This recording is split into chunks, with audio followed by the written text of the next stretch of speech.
Hi guys, welcome back to this YouTube video. Have you ever wondered why your designs look like this? This was my design when I started design, and now you want your designs to look like this. Don't worry, just relax. In this video, we're going to be talking about background creation.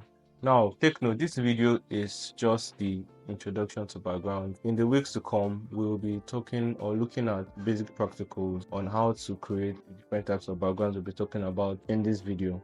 So now, what are backgrounds? You need to understand that backgrounds are the foundation of your design. On your backgrounds that you build your design, colors, typography, your design elements, all of that are on your background. Another thing you need to understand is, as the word implies, background.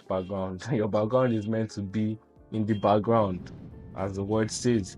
So your background shouldn't overwhelm your users. That's the first thing you should take note of when it comes to why do we use backgrounds, why do we create background. And in creating them, number one, your background should not overwhelm your users or your viewers, and it shouldn't also overwhelm the design elements you'll be using on your design. So you need to understand that you need to create a balance between creating nice backgrounds and also enhancing readability. There are sometimes you create designs, the backgrounds are very nice, chaotic, beautiful, but when it comes to looking at the text on that design, it's a problem. And if people are struggling to understand the message that you're trying to pass across on that particular design, then the design isn't solving any problem. It's just best you just keep that design somewhere. So that's the first thing you need to understand, that your backgrounds should enhance readability. Another thing you need to understand is that your background sets the depth for focus in the sense of what, or why are we talking about focus? So another thing you should know is backgrounds can help drive the attention of your target audience, of your viewers, to a particular focal object or subject in your design. And most times it's always advisable when creating designs, you want designs to look dynamic, not just flat designs. It's best you have a focal subject, and backgrounds can help with that. For instance, imagine you have a design, everything is black, and you want the center to be a point of attraction. Just like in a room, everywhere is dark. Maybe you turn on light somewhere, where there is light becomes your focal point. Same thing that applies in design. Can have a dark background and the middle can be bright. That draws the attention of your viewers to that particular section in your design.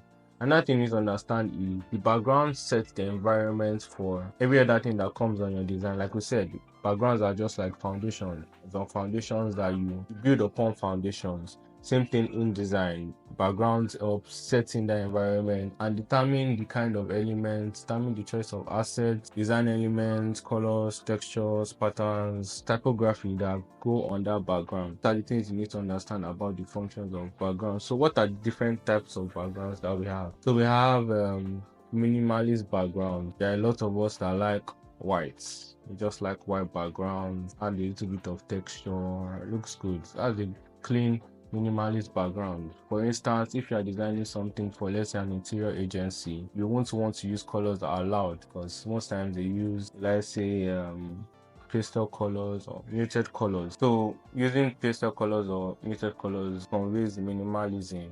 So you need to also understand that for you to choose a particular background, you need to understand the design goal.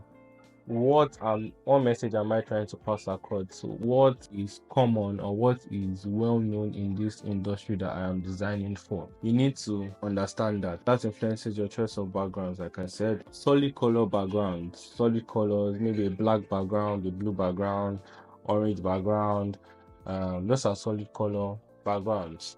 We have blood backgrounds or blood gradient background. Maybe you get an image and you just blur it and you can put text on it. That becomes a blood background. You can have photographic backgrounds where you get maybe an image from the Freepik or whatever site you are getting your, let's say, image from, and you just put text on it. Like I said, if a photograph is your background, you need to find a way for that text to stand out on that background. So there are photographic backgrounds, there are gradient background, gradients combination of 2 or 3 colors, but let's say at different points you have like a slider and you have different colors placed at different positions, and you can determine the style of gradients? Is it linear? Is it radial? Is it diamond? Is it angular as well? So we'll also be looking at that. Looking at that soon. Sometimes I mix all of the backgrounds together. Like I said, it's when you have an understanding of the foundation that you can be able to break the rules in design. You don't break rules in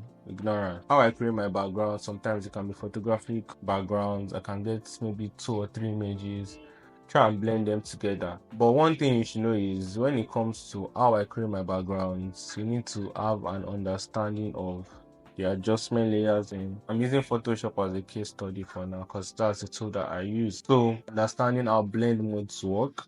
Blend modes are very important. Also understanding the adjustment layers, understanding camera raw filter, understanding filter gallery as well. So in the weeks to come, we will be looking at different background design technique, how to create your own custom backgrounds in Photoshop. I'll cite an instance even when you don't have, let's say, internet connection and you just have some images on your laptop. How can you create backgrounds without necessarily downloading things from the internet? We'll also be looking at that. So yeah, I hope you were able to learn 1 or 2 things from this video. Thank you for watching. If you haven't subscribed, please subscribe, like, comment, share, and look forward to the other videos. Thank you.